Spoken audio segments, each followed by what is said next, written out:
Brasil, o governo Lula já deu mais de 400 bilhões de reais, a título da poupança compulsória e também pelo BNDES, que é dinheiro dos trabalhadores, né? Dinheiro que vem do FAT, dinheiro que vem do Fundo de Garantia. E também como política para tentar recuperar aí a taxa de lucro desses capitalistas, o governo também está cortando gastos em questões essenciais para a população. Só na saúde, ele propôs cortar 2 bilhões de reais e na educação 866 bilhões de reais. Isso aí é a política da burguesia para a crise, né? No entanto, quando a gente analisa a política da esquerda brasileira para enfrentar a crise, a gente depara que é uma política que serve de correia de transmissão para essa mesma política, que é uma política justamente para ajudar com que o governo dê mais dinheiro para os empresários com o suposto argumento de que esse dinheiro ou algum benefício que os governos deem para os capitalistas, para os empresários, para os banqueiros, vão salvar os empregos dos trabalhadores. Nesse sentido, antes de entrar propriamente na questão da política que a esquerda brasileira, que o movimento sindical, da burocracia sindical ligada a essas centrais sindicais do país estão propondo para os trabalhadores, eu acho importante a gente levantar aqui um debate que inclusive foi impresso no jornal Causa Operária em relação ao líder do movimento Sem Terra, economista, o João Pedro Stedley, né, que ele é dirigente do movimento Sem Terra, faz parte das ligas campesinas, e ele escreveu na Caros Amigos uma matéria em que mostra como que a esquerda analisa o problema da crise atual, porque em sua grande maioria a esquerda analisa desse jeito, no pensamento do senso comum, que é muito parecido com o que a burguesia expressa também através dos seus analistas. O João Pedro Stedley, ele primeiro, depois de muito eles relutarem, igualmente a burguesia, etc., ele apresenta no texto que realmente existe uma crise profunda,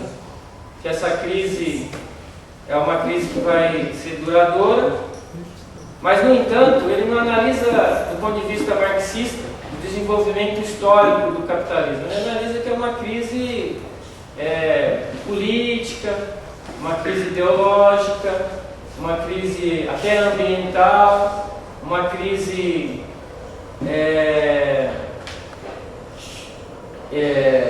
financeira, porque seria o descrédito em relação à moeda, uma crise política que estariam sem saída para a crise, etc. Fazendo, na verdade, uma análise genérica da crise.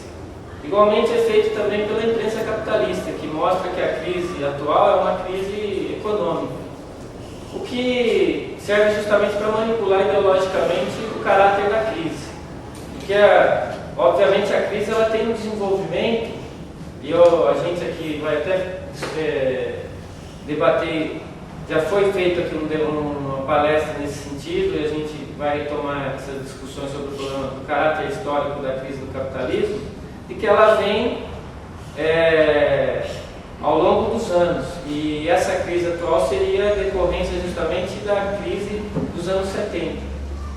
que a partir da política neoliberal ela teve um certo refresco, mas agora ela volta com a corda toda, né? Então ele já de início ele já apresenta essa crise como uma crise genérica, ele não analisa como sendo uma crise histórica do capitalismo. Na sequência, ele apresenta receitas que os capitalistas poderiam utilizar para resolver a crise. Que é justamente para mostrar que a crise não é um declínio do capitalismo. Ela está em desenvolvimento, mas o capitalismo está em desenvolvimento, entrou numa crise, e os capitalistas teriam aí uns remédios que poderiam recuperar o capitalismo, tirar ele da enfermidade e colocar ele novamente numa situação sadia. A primeira receita que ele apresenta é a receita de destruir parte do capital e abrir espaço para outro processo de acumulação. O que, obviamente, esse processo, essa receita, ela já foi utilizada e ainda está sendo utilizada agora com maior dose, até porque eles torraram aí mais de 4 trilhões de dólares tentando recuperar mercado, tentando recuperar o sistema financeiro, e nada resolveu. Sem contar também que muito antes da crise financeira eles já torraram muito capital, destruíram os meios de produção do leste europeu. A Rússia, por exemplo, foi a mais atingida, a Alemanha Oriental e todos esses países do bloco comunista, né? E pelo contrário, isso daí aliviou de uma certa maneira alguns momentos, alguns anos, mas ela tornou um problema ainda maior, porque esses países que foram destruídos, eles estão numa crise mais profunda e que, por ser dependentes inclusive da economia capitalista, eles estão se tornando um ônus para todo o regime econômico de conjunto, o que tende a criar gerar aí um problema em cadeia. O segundo remédio que ele apresenta é que os capitalistas iriam apelar para a guerra. Que também a gente tem que ressaltar aqui que a política neoliberal, o período do neoliberalismo foi o período onde teve mais guerras, onde multiplicou-se as guerras no mundo, né? A gente viu a guerra do Iraque, do Kuwait, do Afeganistão, a própria Palestina recentemente, Iugoslávia, e essas guerras elas foram, se não diretamente feitas pelo próprio imperialismo, o imperialismo ele patrocinou de uma forma que a humanidade nunca viu um poder de destruição tão grande na história da humanidade. E as guerras elas estão se mostrando também um remédio ineficaz, porque a gente está vendo aí que esses povos que estão sendo oprimidos através da ofensiva imperialista, eles estão se levantando justamente contra essa opressão imperialista através das guerras. Então também não seria um remédio para resolver o problema capitalista de conjunto. Aí ele coloca um terceiro remédio que seria aumentar a exploração dos trabalhadores, o que também seria assim, dizer que agora o capitalismo ia começar a explorar os trabalhadores, quando a política neoliberal, que foi para salvar o capitalismo da crise dos anos 70, também foi marcada justamente pela brutal ataque às condições de trabalho, a diminuição diminuição do valor da força de trabalho, e que levou aí milhares de pessoas ao desemprego. O próprio João Pedro Stedler aponta no seu